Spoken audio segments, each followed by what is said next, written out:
Bonjour. Voici la suite de la deuxième partie des secrets de la matrice originelle.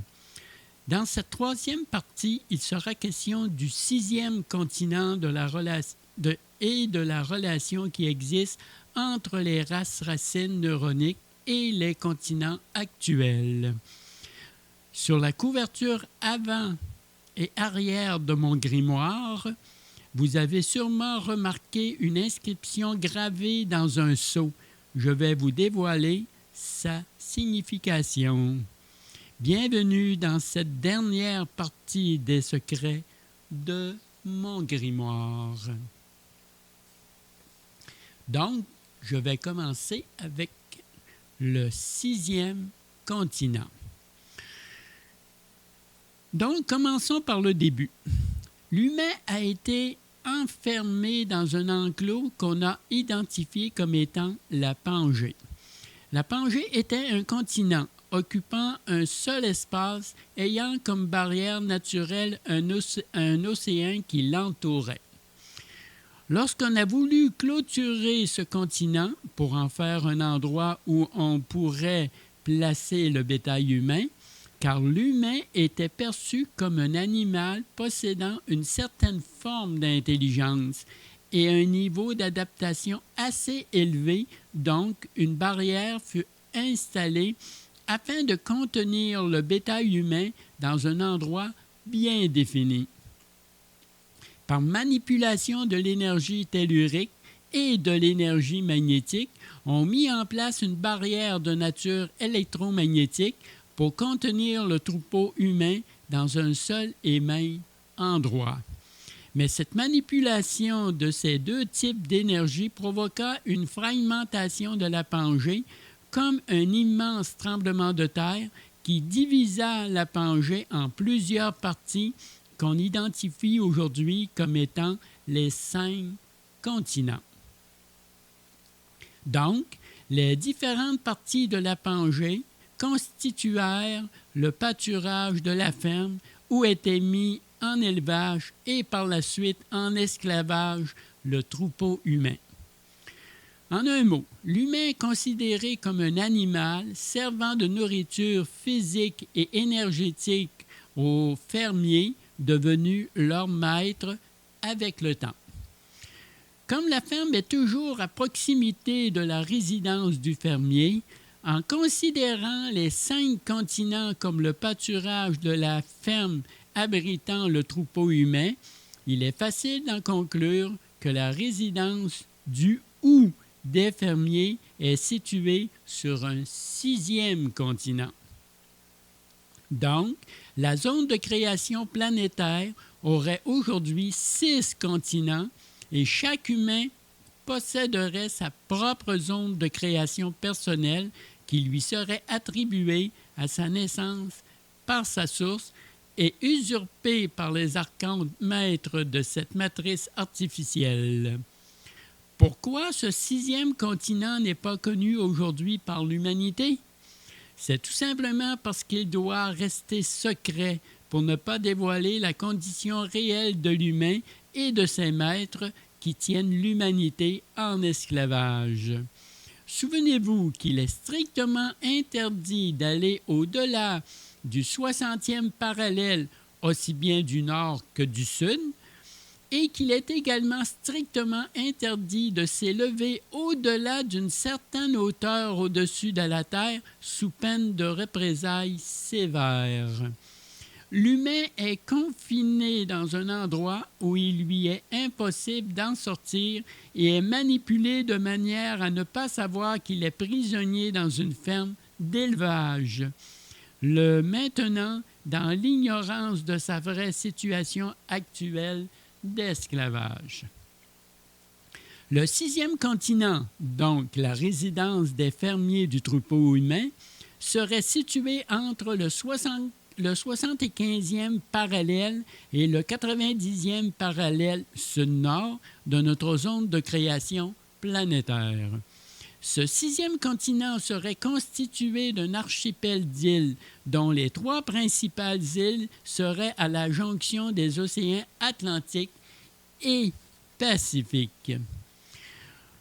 Vous croyez aux continents disparus?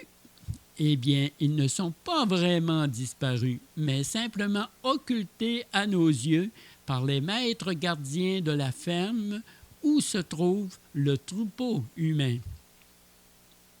Qui n'a pas entendu parler des continents Demu, de la Lémurie ou de l'Atlantide? Ces 3 continents représenteraient les 3 principales îles de l'archipel du 6e continent de notre zone de création planétaire. Donc, les soi-disant continents disparus seraient en réalité bien encore présents aujourd'hui. C'est là que résideraient les maîtres, les fermiers du troupeau humain, bien à l'abri des regards indiscrets. En résumé, l'humain serait considéré comme un animal d'élevage, rendu docile par les médicaments et les vaccins, manipulé psychologiquement par la science, les religions et les médias à la solde de ceux qui se considèrent comme propriétaires de la ferme humaine. Comme un fermier réside près de la ferme de ses animaux, les maîtres du monde résident eux aussi près de leur ferme humaine. Au lieu d'une clôture de bois ou de broche, c'est une clôture d'énergie électromagnétique formant un mur invisible constituant une prison pour l'humanité. Il ne faut pas oublier que ces êtres-là ont une technologie très avancée et ils travaillent avec l'énergie électromagnétique. L'emprisonnement dans un concept psychologique forme la cellule individuelle pour chaque humain. Une partie de notre zone de création planétaire nous est formellement interdite d'accès, sous peine de représailles sévères.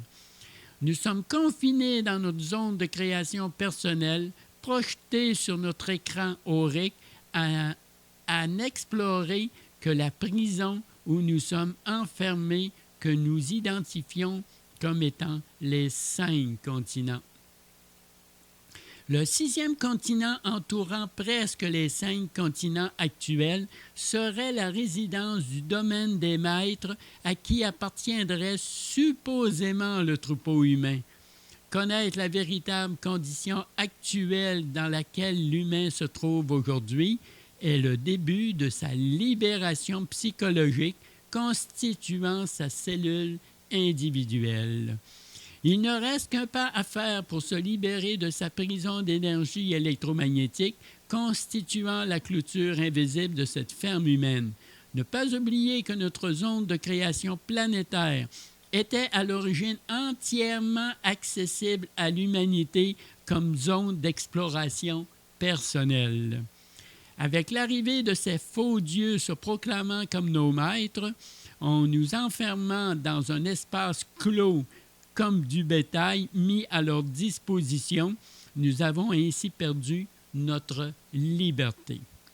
C'est ce que certains appellent aujourd'hui la matrice artificielle constituant notre zone de création actuelle, fractionnée en 5 continents devenus notre prison. Le 6e continent nous est également accessible en brisant notre cellule psychologique et en apprenant à nous servir de notre pouvoir psychique pour sortir de cette prison électromagnétique. Comme je dis souvent, changer sa perception de voir les choses, c'est changer la réalité de son environnement qui est à l'intérieur de nous, qui va obligatoirement se refléter dans l'espace qui nous entoure, à l'extérieur de nous. Car à l'intérieur, c'est l'environnement et à l'extérieur de nous, c'est l'espace. Le temps linéaire de nature chronologique n'est qu'un temps artificiel et illusoire, mis en place par la matrice artificielle pour nous limiter psychiquement. L'horizon de l'espace constituant la limite de notre zone de création est devant nous, mais l'horizon du temps événementiel constituant notre destinée dans notre zone de création est au-dessus de nous. Levez les yeux vers le ciel durant une belle journée ensoleillée ou une nuit étoilée, vous verrez l'imbrication du temps horizontal événementiel dans la perception de l'espace horizontal de notre zone de création constituant notre réalité dans la matrice originelle. Cette réalité s'inscrira dans votre ADN et deviendra par le fait même votre nouvelle destinée d'être libre, hors de cette matrice artificielle, sans effort autre que votre intention de sortir de cette prison tenue artificiellement par ces faux dieux qui se considèrent les maîtres de notre monde. Maintenant, retour à l'expéditeur vers le 6e continent.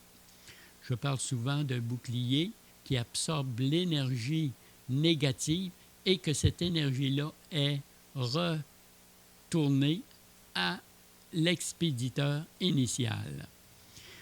J'ai déjà expliqué dans mes vidéos précédentes comment se protéger des attaques effectuées contre l'humain en formant un bouclier de protection avec la fonction de retour à l'expéditeur.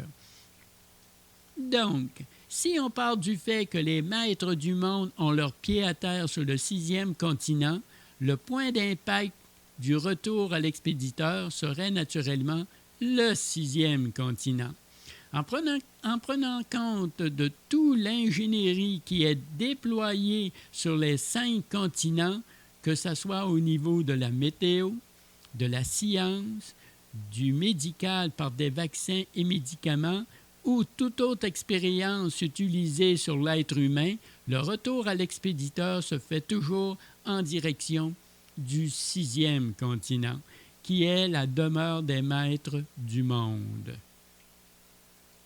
Malheureusement, les exécutants de toute cette technologie sur nos 5 continents reçoivent des dommages collatéraux, car il faut remonter à la source même en empruntant la filière des exécutants pour atteindre ceux qui donnent l'ordre initial. Le retour à l'expéditeur contourne le karma collectif qui les protégeait avant comme un bouclier, mais ce bouclier n'est plus opérationnel maintenant, car on sait présentement où est située la cachette de leur résidence permanente. En un mot, tout ce qui se produit présentement sur les 5 continents, par ordre des maîtres du monde, est rédigé vers le 6e continent par l'entremise du retour à l'expéditeur à la puissance 1000. C'est le pouvoir que l'être humain a en sa possession pour se libérer de toutes ces ingénieries programmées et mises en œuvre par les maîtres du monde.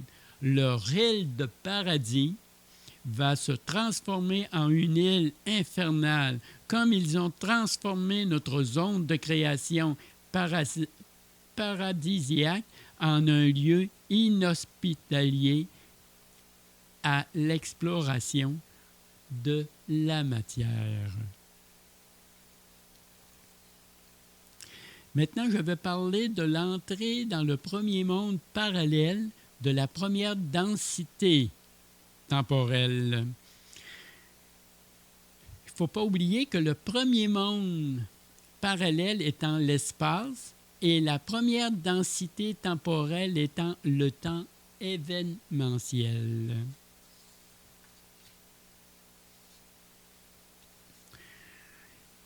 Voici un exposé pour bien comprendre le rapport entre race neuronique et continent. La première race serait l'hyperboréenne, identifiée comme la première race racine neuronique. Cette race prenait racine sur un seul continent, l'hyperborée, qui était dans l'océan Arctique et qui était tropical à cette époque. La deuxième race serait les lémuriens, c'est-à-dire les lémures, identifiés comme la deuxième race racine neuronique. Cette race prenait racine sur 2 continents et particulièrement sur le continent de la Lémurie qui était dans l'océan Indien. La troisième race serait les Muviens, identifiée comme la troisième race racine neuronique. Cette race prenait racine sur 3 continents et particulièrement sur le continent de Mu, qui était situé dans l'océan Pacifique. Il serait souvent confondu avec le continent de la Lémurie, que lui est situé dans l'océan Indien. La 4e race serait les Atlantes, identifiée comme la 4e race racine neuronique. Cette race prenait racine sur 4 continents et particulièrement sur le continent de l'Atlantide, qui était situé dans l'océan Atlantique. La 5e race est la race actuelle, la race adamique, identifiée comme la 5e race racine neuronique. Notre race est répandue sur 5 continents et a débuté sur le continent africain situé entre l'océan Atlantique et l'océan Indien. La 6e race est à venir et sera identifiée comme la 6e race racine neuronique. Elle prendra racine sur 6 continents. Il faut savoir que chaque race ne subit pas une extinction globale, mais survit sur leurs continents respectifs et s'additionne aux continents des autres races qui les suivent. C'est la division et la subdivision de l'hyperborée qui fait le nombre de continents. Nous vivons présentement l'avènement du 6e continent. Car aujourd'hui, on sait où est situé ce 6e continent et qui y est et quels sont les êtres qui y habitent surtout. Après la 6e race neuronique et le 6e continent, voici notre situation actuelle. N'oublions pas que la première densité temporelle est le reflet miroir de notre corridor chronologique. Ici, c'est le temps chronologique. La première densité temporelle fait partie du temps événementiel. Ici, notre économie est basée sur la guerre, tandis que dans le corridor de la première densité temporelle, l'économie est basée sur la paix. Ici, l'armée entretient la guerre. Dans le corridor de la première densité temporelle, l'armée est là pour maintenir la paix. Prenons par exemple de nouvelles politiques du président américain qui est axée sur les ententes de paix au lieu de menaces de guerre dans notre trame temporelle. Ici, l'énergie est basée sur l'aspect non renouvelable et renouvelable. Dans la première densité temporelle, l'énergie est renouvelable et possède le moyen d'utiliser l'énergie libre. Regardons surtout ici au Québec, dont son énergie principale est basée sur l'hydroélectricité, donc renouvelable. Eh bien, ici, certaines maladies sont dites incurables dans la première densité temporelle. Toutes les maladies sont guérissables, ce qui procure une longévité appréciable. Notons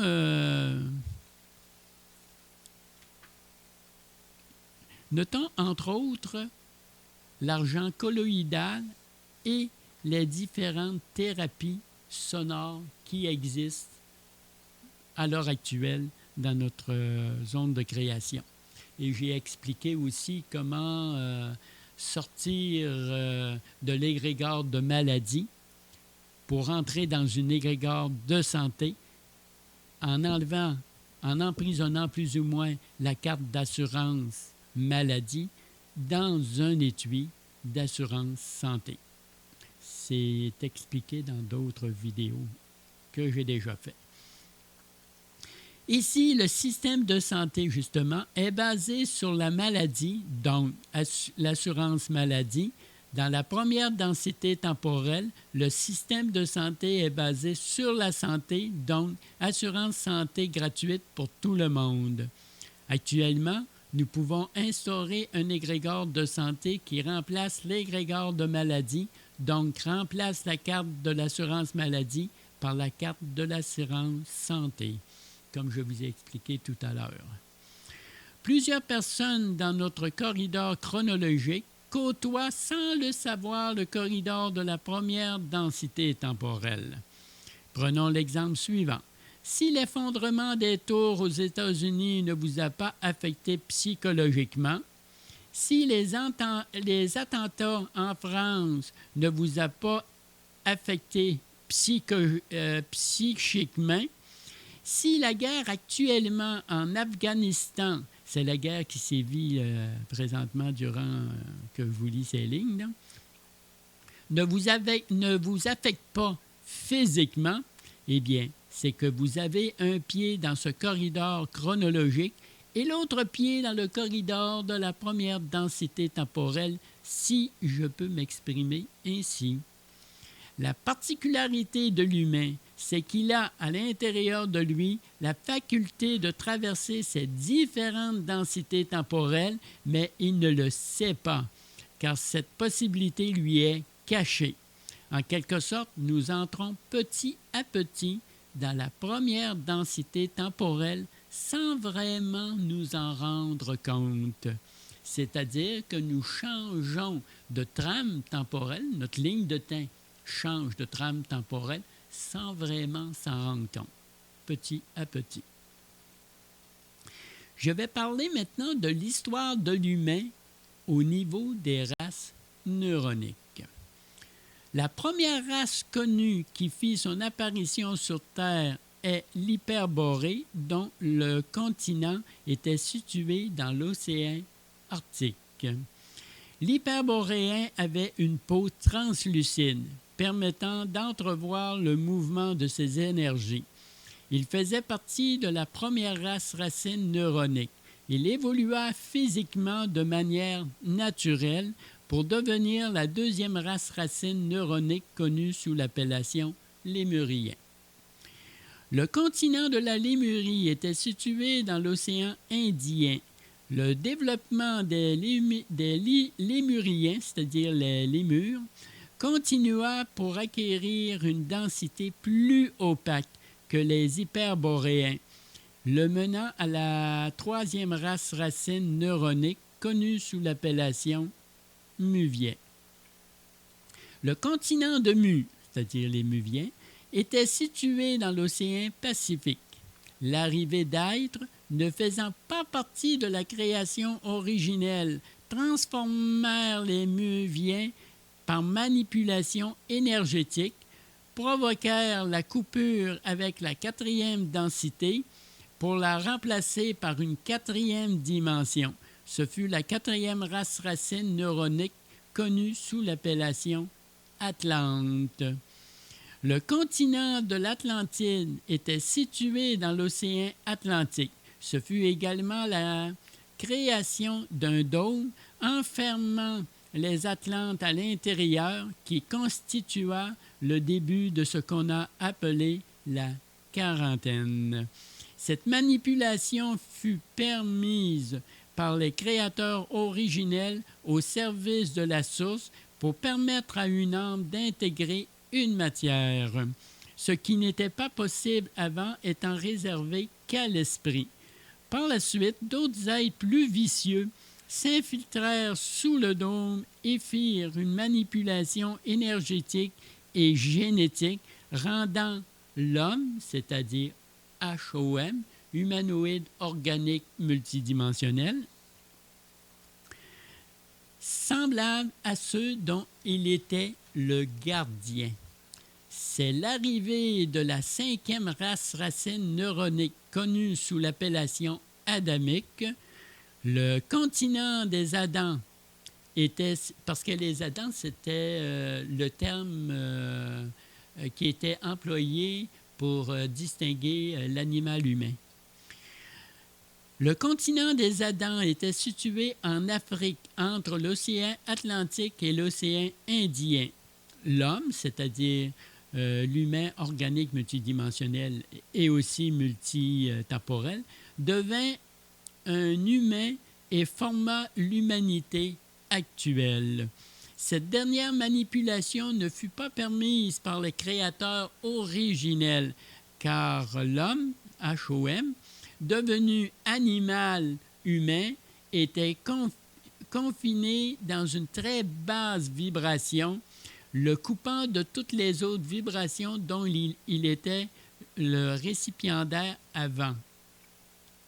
Incapable de se manifester directement à cause du taux vibratoire extrêmement bas entourant l'animal humain, les créateurs originels au service de la source durent utiliser des moyens plus subtils pour faire des changements vibratoires et énergétiques sur l'animal humain.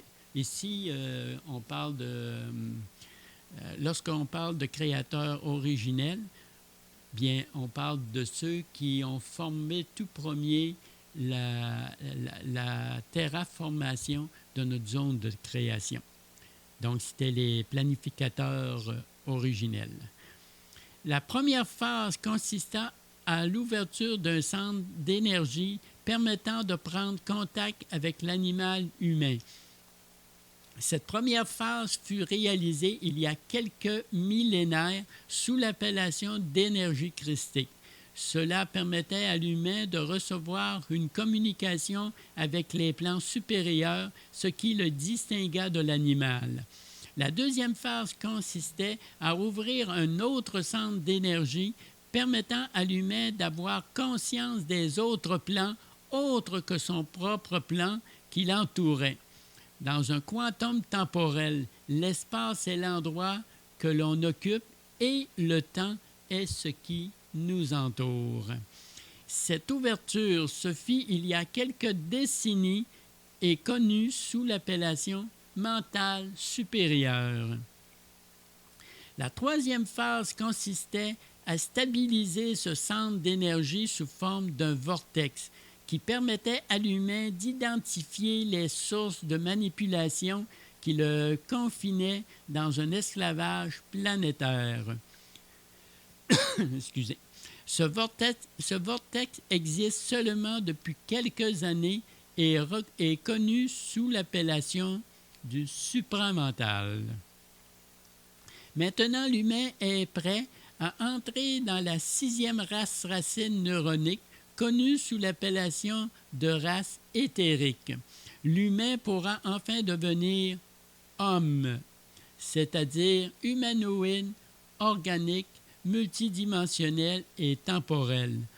C'est la description abrégée de la genèse de l'humain au niveau des races neuroniques, du début de son arrivée sur Terre jusqu'à aujourd'hui.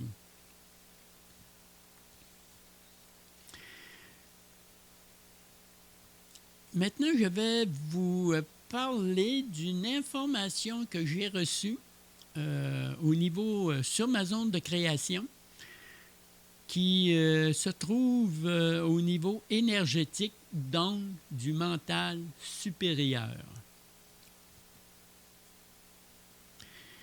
Lorsqu'on reçoit de l'information sous forme de données et non sous forme mémorielle, car lorsqu'on voyage en physique, toutes les informations sont sous forme de données, mais lorsqu'on voyage, par exemple, en astral, ces informations sont au niveau mémoriel.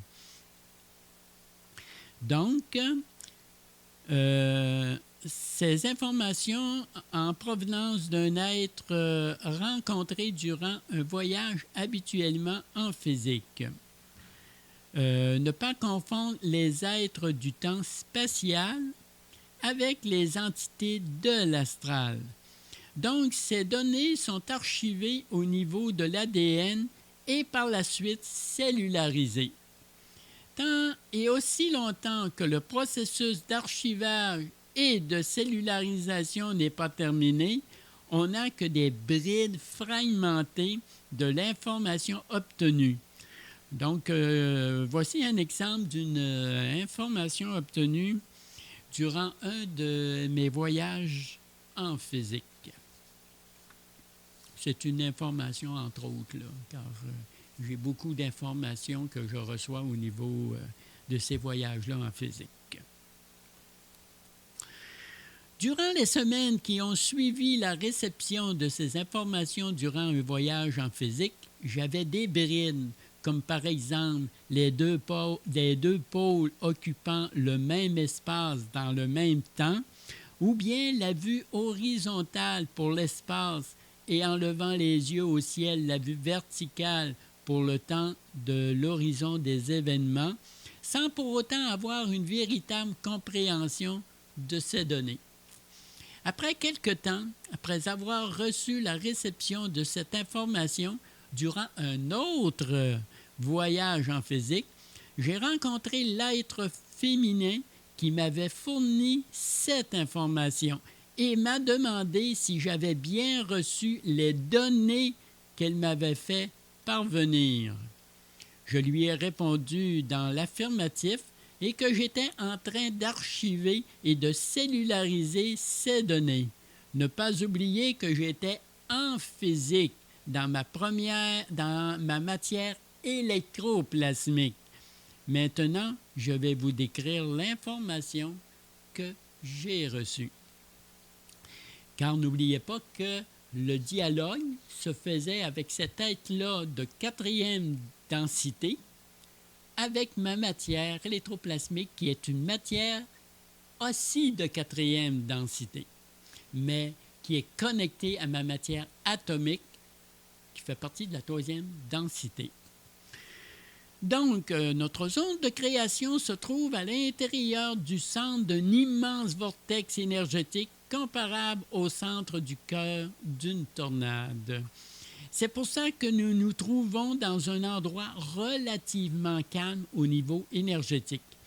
Le mur de ce vortex est fait d'énergie électromagnétique pour l'intérieur et d'énergie plasmique pour l'extérieur. Entre ces deux parois, il y a le temps événementiel. Donc, lorsque nous regardons à l'horizontale devant nous, nous percevons l'étendue de l'espace. Et lorsque nous regardons à la verticale, c'est-à-dire au-dessus de nous, nous apercevons le volume du temps horizontal de nature événementielle. En quelque sorte, lorsque nous levons les yeux vers le ciel, nous regardons le firmament constitué du temps événementiel, donc de l'horizon des événements. L'horizon des événements est identifié en astrologie comme représentant notre destinée par les planètes et pour la science d'aujourd'hui, l'horizon des événements est la représentation du mur de Planck. L'horizon étant l'espace et les événements étant le temps. Donc, notre zone de création serait au centre d'un immense vortex énergétique identifié comme étant la Terre. Rappelez-vous que le centre d'une tornade, donc dans son œil, tout est calme. C'est sa trompe qui est très agitée par les vents qu'elle occasionne. Ne jamais perdre de vue qu'ici, je parle au niveau du mental supérieur, donc du niveau de l'énergie. Notre zone de création possède deux polarités, ce qui la maintient en équilibre à l'intérieur de ce vortex énergétique. Une de ces polarités est tropicale et l'autre polarité est glaciale, ce qui en résulte un courant énergétique qui traverse notre zone de création en plein centre. Ce courant énergétique, nous l'identifions comme étant un courant tellurique. Donc, récapitulons si vous voulez bien. Notre zone de création se trouve au centre d'un immense vortex électromagnétique, lui conférant un espace relativement calme, possédant également deux pôles positifs et négatifs, lui permettant de produire un courant énergétique de nature tellurique. Ces deux pôles sont identifiés comme étant l'Arctique pour le pôle négatif et la zone glaciale et l'Antarctique pour le pôle positif de la zone tropicale. Ce qui va à l'encontre de la science d'aujourd'hui, diffusée par la NASA. Ne pas oublier que Antarctique signifie le contraire, qui est à l'opposé de l'Arctique. Donc, si l'Arctique est glacial, cela implique que l'Antarctique serait en toute logique tropicale. C'est une des raisons pourquoi que l'Antarctique est strictement défendue pour l'exploration du commun des mortels. Donc, la table est mise pour ce qui va suivre au niveau énergétique de notre zone de création. Ne pas oublier que là, je parle de la zone de notre zone de création au niveau du mental supérieur, donc au niveau de l'énergie. Donc, c'est la zone de création qui est au niveau énergétique. Pour ceux qui ont entendu parler de la physicienne Jacqueline Bousquet, elle disait dans sa dernière conférence publique disponible sur YouTube que notre Soleil n'était qu'une image du véritable Soleil situé probablement à l'extérieur de notre univers et que son image serait reflétée sur l'ionosphère. Et ça, Jacqueline Bousquet, c'est une scientifique qui est, j'en ai déjà parlé dans mes vidéos précédentes, au niveau de l'énergie quantique. Mais où serait situé ce véritable Soleil? Ou plutôt, d'où proviendrait ce reflet? C'est la zone tropicale de notre zone de création qui se reflèterait sur la paroi extérieure du vortex énergétique. La rotation du vortex donnerait l'illusion du mouvement que nous pouvons percevoir du Soleil. Pour ceux qui ont vu le film Tornade, se rappelleront sûrement le passage d'une vache en rotation dans la tornade. La camionnette se trouvant dans le cœur de la tornade, donc relativement calme, lorsqu'un des acteurs croit que c'est une autre vache qui passe devant lui, l'autre acteur lui dit que ce n'est pas une autre vache, mais que c'est la même vache qui repasse. La prise de vue qui suit cette conversation nous montre effectivement que c'est la même vache qui est entraînée dans le tourbillon de la tornade. Mais imaginons que les deux personnes, au lieu d'être assises l'un à côté de l'autre, étaient assises dos à dos. Chaque personne verrait passer la vache chacun son tour au lieu de la voir passer en même temps. Cet exemple représente la vache comme étant le Soleil, ou plutôt l'image du Soleil qui se déplace dans le tourbillon du vortex énergétique. Lorsque nous regardons le Soleil, nous avons l'impression qu'il se déplace dans le ciel pour le géocentrisme, ou c'est la Terre qui tourne sur elle-même, donnant l'illusion du déplacement du Soleil dans le ciel pour l'héliocentrisme. Deux théories de la forme de la Terre. Mais avec la vue au niveau du mental supérieur, c'est le reflet de la zone tropicale qui suit le mouvement de l'énergie entraînée par le vortex, donnant l'illusion du mouvement du Soleil, étant nous-mêmes dans une zone de création au centre même de ce vortex énergétique. La vitesse du vortex créée par la durée du jour en rapport avec le reflet de la zone tropicale, due à la dispersion des humains dans notre zone de création. Donc, tout dépend de l'endroit où vous vous trouvez dans la zone de création planétaire qui déterminera le jour ou la nuit de votre observation de l'horizon des événements. Lorsque vous regardez vers le ciel, vous percevez le temps horizontal événementiel, car ayant une densité comme l'espace. Et lorsque vous regardez devant vous, c'est l'horizon qui détermine l'étendue de cet espace.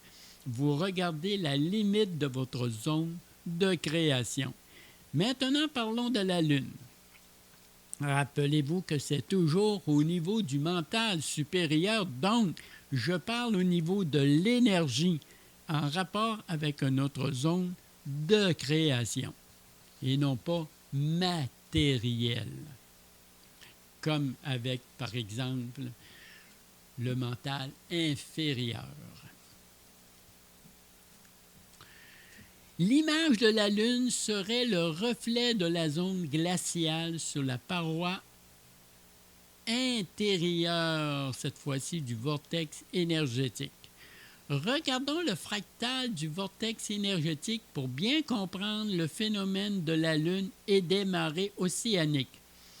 Une tornade représente bien le fractal de l'infiniment petit en comparaison au vortex énergétique représentant l'infiniment grand qui encercle notre zone de création. N'oublions pas que nous sommes dans le centre de ce vortex. C'est pour ça que tout nous semble bien calme, comme dans le cœur d'une tornade. Lorsque vous regardez une tornade, vous avez sûrement remarqué qu'il y a un mouvement oscillatoire, c'est-à-dire un mouvement de va-et-vient, de la trompe de la tornade. Ce mouvement oscillatoire est dû au courant électromagnétique occasionné par sa rotation faisant office de dynamo producteur d'énergie. C'est pour cette raison qu'une tornade est accompagnée souvent, non pas seulement par des vents violents, mais également par la foudre produisant des éclairs électromagnétiques. Et lorsque l'énergie électromagnétique est trop grande, il y a décharge de cette énergie, ce qui produit un orage électrique. Transposons le phénomène de la tornade au vortex énergétique en rapport avec la Lune. N'oublions pas que cette mécanique énergétique est réglée comme une horloge de très haute précision, comme le système solaire de la NASA. Cette oscillation, c'est-à-dire ce va-et-vient, est beaucoup plus lente que la vitesse de tourbillon, facilement observable sur une tornade de type météorologique. Ce qui explique au niveau du vortex énergétique les différentes phases de lunaison et aussi son mouvement en rapport avec le Soleil. Par le mouvement ondulatoire du vortex énergétique, la Lune suit le Soleil à sa croissance et elle précède ce dernier lorsqu'elle décroît. Les marées océaniques sont dues également par ce balancement du vortex et non pas par la Lune selon la croyance populaire. Les deux, c'est-à-dire les phases de la Lune avec le mouvement des marées océaniques, sont occasionnées par l'oscillation, c'est-à-dire le va-et-vient, du vortex énergétique. C'est notre perception qui détermine la mécanique céleste en rapport avec notre connaissance au niveau de l'intellect ou du savoir au niveau de l'esprit. J'ai parlé du Soleil en rapport avec la rotation du vortex énergétique. J'ai parlé également de la Lune et des marées en rapport avec le mouvement oscillatoire, va-et-vient, du vortex énergétique. Maintenant, je vais parler des saisons en rapport avec la pulsion énergétique du vortex oscillatoire entourant notre zone de création. L'énergie se propage comme l'ondulation d'une vague qui est accompagnée par une pulsion magnétique créant un espace horizontal. Lorsque cette ondulation atteint son point de fermeture, c'est-à-dire la limite de fermeture de sa superficie spatiale, une pulsion magnétique fait revenir vers son point de départ l'ondulation en se rétractant en hauteur, formant un volume contenant une zone de création. Cela a pour effet de créer des mondes parallèles de nature temporelle. Ce qui veut dire que ces mondes occupent le même espace mais dans des temps différents. Le va-et-vient de cette pulsion crée par la même occasion ce que nous appelons les saisons. Lorsque la pulsion est à sa phase de fermeture, c'est-à-dire qu'elle atteint sa limite de superficie spatiale, des portes induites naturelles sont maintenant disponibles pour le transfert d'un monde temporel à un autre. Cela veut dire qu'il y a certaines périodes de l'année qui sont propices à l'utilisation de ces portes induites naturelles. C'est un peu démontré dans le film Le Cube, où une passerelle est disponible pour sortir du cube seulement lorsque cette dernière est en phase avec l'endroit où se trouvent les personnes. Ces personnes prennent conscience que la porte qu'elles ont utilisée pour rentrer dans le cube est la même porte qu'elles doivent utiliser pour sortir du cube, sans bouger de l'endroit où elles sont entrées au début du film, car ce sont les parois du cube qui bougent. C'est la même chose pour cette matrice artificielle à inversion totale. La matière est la porte d'entrée et c'est également la matière qui est la porte de sortie. N'oubliez pas que je parle toujours au niveau du mental supérieur, au niveau de l'énergie, que nous vivons dans une zone de création énergétique et non pas seulement matérielle. Donc, pour conclure, notre zone de création serait dans l'œil d'un immense vortex énergétique, ce qui lui procurerait sa stabilité actuelle, que le Soleil serait le reflet de la zone tropicale et que la Lune serait le reflet de la zone glaciale, que les étoiles de la voûte céleste seraient des points énergétiques de nature électromagnétique formés par la rotation du vortex et par son mouvement de rotation créerait une immense dynamo, que la pulsion de ce vortex créerait l'étendue de l'espace horizontal et par sa rétraction créerait le volume de l'horizon du temps événementiel constituant le spatio-temporel. Le tout réglé comme une horloge de très grande précision, comme représenté par la science moderne de l'héliocentrisme, Terre sphérique matérielle, ou par les adeptes du géocentrisme, Terre plane physique, qui ont une vue à partir du mental inférieur. Ce que je viens de vous raconter là, c'est une vue à partir du mental supérieur, donc de notre zone de création au niveau de l'énergie. Cette perception de notre zone de création que je viens de décrire, justement, est la vue à partir du mental supérieur, la Terre au niveau énergétique. Il va sans dire que nous avons une autre vue plus globale avec le supramental, Terre fractale holographique, et avec le mental suprême, Terre informationnelle, c'est-à-dire sans forme. Voilà une autre perception de notre zone de création constituant notre univers local. La représentation que j'utilise par le mouvement d'une tornade est seulement pour vous faire saisir au niveau fractal de l'infiniment petit ce que serait notre zone de création au centre d'un mouvement énergétique au niveau fractal de l'infiniment grand sous forme mémoire. L'horizon spatial serait la limite de notre zone de création au niveau de l'espace et l'horizon événementiel serait l'étendue de notre zone de création au niveau du temps horizontal de nature événementielle. Les deux constituant notre univers local au niveau spatio-temporel. Comme je dis souvent, changer sa perception, c'est changer sa réalité.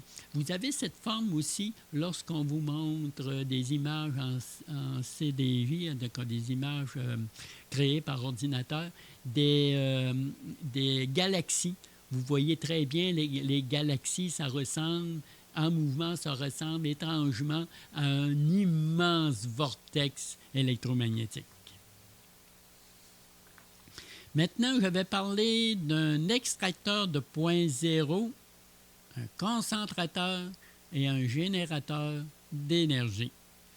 Ça, il ne faut pas oublier que cette technologie est utilisée sur le 6e continent et dans les mondes parallèles et est applicable à notre zone de création de nature énergétique. Commençons par la partie scientifique d'un générateur d'énergie. Donc, qu'est-ce qu'on dit d'un générateur d'énergie au niveau scientifique actuel? La matière première principale utilisée dans la fabrication du verre constitue en dioxyde de silicium avec un peu de calcaire et de bicarbonate de soude. Et oui, les vitres de verre, c'est fait de cette manière-là. Le verre est un matériau amorphe, ce qui signifie que la structure du verre réside entre celle d'un matériau cristallin et un liquide. On considère souvent le verre comme un liquide super refroidi.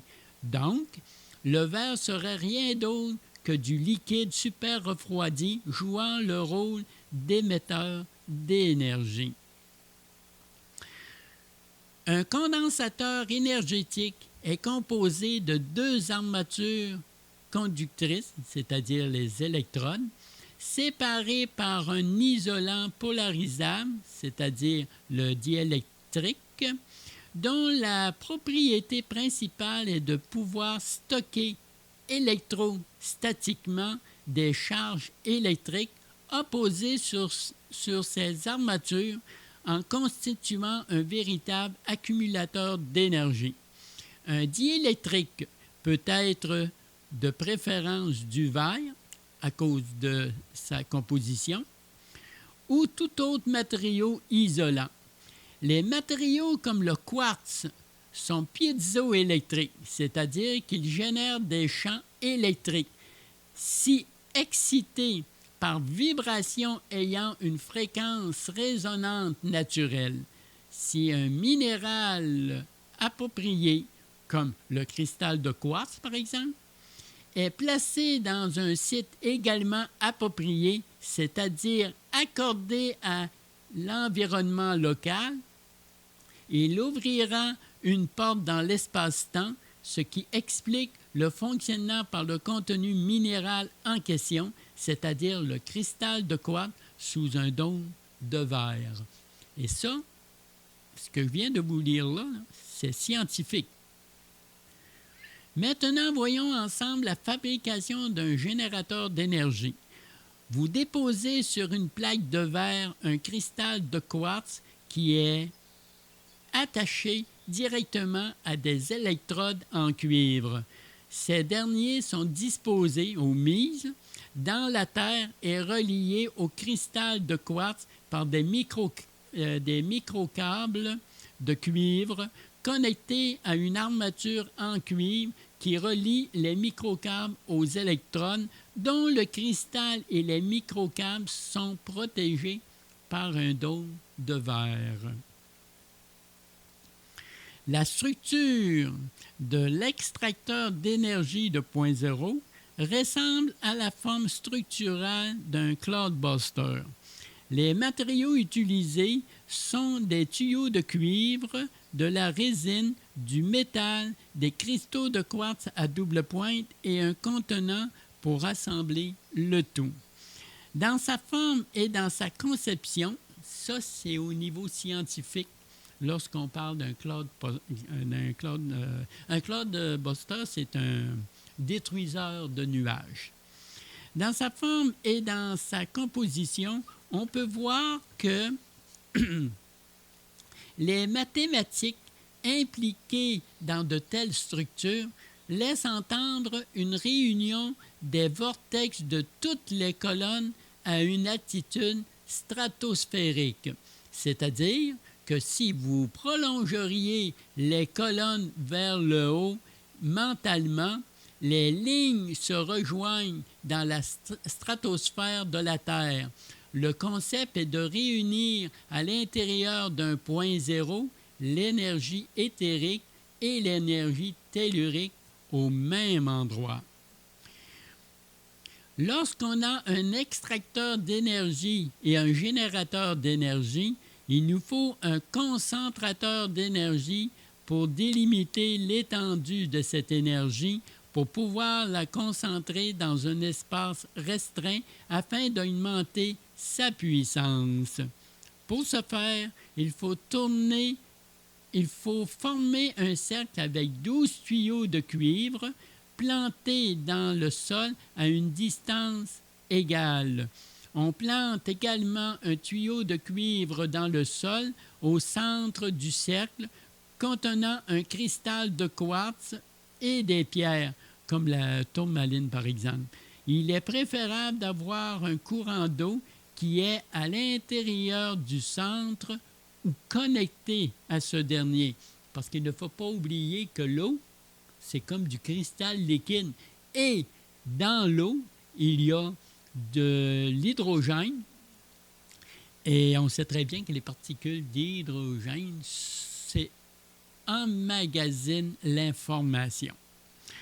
Si on combine le silicium, c'est-à-dire le cristal de quartz, et l'eau, les deux éléments les plus abondants sur Terre, on réalise que l'eau a les mêmes propriétés que le cristal de quartz qui conduisent la lumière et le son et emmagasinent connaissances, informations et énergie. Maintenant, je vais parler de l'explication du symbole que vous voyez, par exemple, sur les pages couverture, comme ici. Vous avez sûrement remarqué que sur les couvertures du grimoire, qu'il soit la couverture arrière ou avant, il y a un symbole avec des inscriptions. Ce symbole appartient à la matrice originelle. Il est projeté sur la paroi plasmique sous forme d'hologramme. Vous savez maintenant qu'il y a une membrane, une sorte de paroi plasmique qui sépare la matrice artificielle de la matrice originelle. Mais il y a également une paroi plasmique qui sépare notre zone de création du champ électromagnétique qui constitue notre barrière physique. Dans la matrice artificielle, il y a un manque d'informations au niveau fractal que nous appelons astral. Dans la matrice originelle, il n'y a pas ce manque d'informations au niveau du fractal. Vous avez sûrement remarqué également que ce symbole est divisé en deux parties. Que veut dire exactement ce symbole? Quel danger annonce-t-il pour les êtres de la matrice originelle qui traversent cette paroi plasmique? Lorsque ces êtres traversent cette paroi plasmique au niveau, naturellement, en physique. Une chose est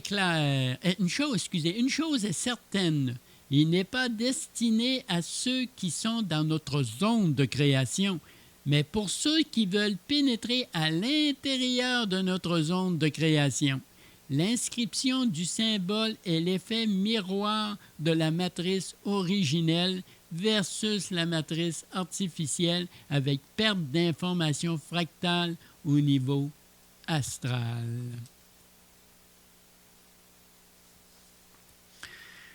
La première partie représente la mortalité et la deuxième partie représente l'immortalité à effet miroir, le tout dans une cartouche de style égyptienne. Cette inscription indique en quelque sorte, si vous traversez cette paroi, vous entrez dans une zone de mortalité. Voilà ce que signifie ce symbole de la matrice originelle dont l'inscription luminescente forme un halo donnant l'aspect d'une cartouche que vous retrouvez sur la page couverture arrière de mon grimoire. Je crois que c'est la page couverture arrière. Ici prend fin la rédaction des secrets dévoilés dans ce grimoire. J'espère que vous avez pris plaisir à écouter, à écouter, à écouter ce que je lisais au sujet de ce grimoire, comme j'ai pris plaisir à l'écrire. Ce qu'il faut retenir, c'est que nous vivons dans 3 matrices imbriquées l'une dans l'autre. Une matrice originelle du plan créateur qui constitue notre univers local. Une matrice artificielle du plan divin qui constitue notre zone de création propice à l'exploration et à l'éclosion de la vie. Une deuxième matrice artificielle du plan archangélique à inversion complète, formant une prison électromagnétique contenant des cellules à barreaux invisibles de nature psychologique instaurées par les archontes et mis en place par les maîtres du monde, leurs serviteurs. Le résultat final fut qu'au lieu d'explorer notre univers local par l'entremise de notre zone de création, on s'est retrouvé à être des sujets d'expérience dans une matrice artificielle dont l'inversion est complète et à caractère astral. Le danger qui guette l'humain maintenant est la fameuse ascension en 5e dimension qui n'est qu'une nouvelle dimension astrale formant une nouvelle matrice artificielle avec une inversion complète presque hermétique, créant une nouvelle zone d'expérience astrale. Attention, attention, la petite lumière rouge est allumée. Changer sa perception, c'est changer sa réalité. Maintenant, je vais lire quelques petites annotations. Dans quel monde vivons-nous? Question d'un conférencier posé à un public dans une salle. Donc, le conférencier dit « Qui parmi vous sait que l'astral existe? » Oh, tout le monde lève la main. Parfait. Qui parmi vous sait que le rêve est un voyage astral inconscient? Oh, tout le monde lève la main. Qui parmi vous sait que l'astral fait partie de la 4e dimension? Oh, tout le monde lève la main. Qui parmi vous sait que la Terre va ascensionner en 5e dimension? Oh, tout le monde lève la main. Qui parmi vous sait que nous vivons dans une matrice artificielle? Tout le monde lève la main. Qui parmi vous sait que cette matrice artificielle est une inversion à effet miroir? Tout le monde lève la main. Alors le conférencier dit « Oh, je vois que je n'ai pas grand-chose à vous apprendre, mais maintenant, je vais probablement quand même fracturer des croyances et briser des formes. Qui parmi vous sait que l'astral ne fait pas partie de la 4e dimension, mais de la 2e dimension de notre zone de création? Oh là là! Tout le monde laisse leurs mains baissées. Qui parmi vous sait que l'ascension en 5e dimension s'effectue au niveau astral? Ah bien là, tout le monde laisse leurs mains baissées. Qui parmi vous sait que nous possédons une autre matière dans le temps spatial? Tout le monde laisse leurs mains baissées. Qui parmi vous sait que nous vivons dans un monde à simulation holographique? Eh bien, encore une fois, tout le monde laisse leurs mains baissées. Donc, le conférencier dit « Oh, si je comprends bien, les maîtres du monde vous ont caché bien des choses pour pouvoir mieux vous manipuler à leur guise. » Je vais maintenant vous raconter un dialogue entre 2 créateurs d'univers. Certains humains croient que la Terre est sphérique et tourne sur elle-même à 1600 km/h, qu'elle fait le tour du Soleil à 100 000 km/h, que le Soleil se déplace dans la galaxie à 1 million de km/h, et de surplus, il croit que la galaxie se déplace à 100 000 km/s. Mais ils finiront bien un jour par s'apercevoir que les étoiles qu'ils voient dans le ciel n'ont pas bougé d'1 millimètre depuis des millions d'années, malgré tout ce déplacement. Alors l'autre dit, bien, ne t'en fais pas. Plus c'est gros, pour ne pas dire énorme, plus ça passe. Après tout, c'est pour donner une densité au temps linéaire, c'est-à-dire au temps chronologique, qui est, comme tu le sais, illusoire, comme la vérité qui est une fausse réalité pour manipuler l'humain. Alors l'autre dit, certains humains croient que la Terre est plane et non sphérique, qu'ils sont tous venus faire une expérience sous un dôme, dans une matrice artificielle. Alors l'autre répond, ne t'en fais pas. Ils ne savent pas qu'ils ne sont pas venus faire une expérience sur Terre, mais qu'ils sont eux-mêmes le sujet de cette expérience dans une matrice artificielle. Alors l'autre dit, certains humains croient qu'ils pensent par eux-mêmes. Ah! L'autre répond, ne t'en fais pas. Ils ne savent pas que ces pensées ne leur appartiennent pas. Alors l'autre redit, certains humains croient aux religions, à leur gouvernement et à ceux qui les dirigent. Et ils pensent que leurs dirigeants, ce qu'ils font, c'est pour leur bien. L'autre répond, ne t'en fais pas. Ils ne savent pas que ces classes dirigeantes utilisent la manipulation afin qu'ils se soumettent à eux. Alors certains humains croient qu'ils sont dans une simulation holographique. L'autre répond, ne t'en fais pas.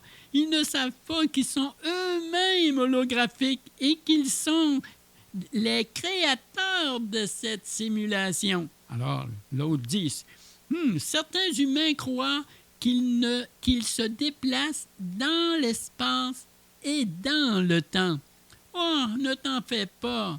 Ils ne savent pas que c'est l'espace et le temps qui se déplacent alentour d'eux. Alors l'autre dit, mais certains humains croient qu'ils sont destinés à mourir un jour. Oh, ne t'en fais pas. Ils ne savent pas qu'ils sont immortels. Alors, qu'ils sont-ils réellement, ces humains? Ne t'en fais pas. La question que tu dois te poser est, nous qui discutons ensemble, que sommes-nous réellement? Eh bien, voilà toute une réflexion qui nous laisse sur une histoire sans fin. Et donc, ceci termine les secrets de la matrice originelle et également de la lecture des secrets de mon grimoire. J'espère que vous avez apprécié cette intrusion dans les écrits des secrets que renfermait mon grimoire. Je vais continuer à faire des vidéos qui parleront entre autres des rencontres et des discussions que j'ai durant mes voyages en physique. Beaucoup d'informations sont à découvrir sur le monde visible, invisible et occulte de notre zone de création. N'oubliez pas de partager mes vidéos, même si ça ne vous intéresse pas beaucoup. Ça pourrait peut-être intéresser d'autres personnes de votre entourage et vos amis sur les réseaux sociaux. Qui sait? Donc, je vous dis à la prochaine!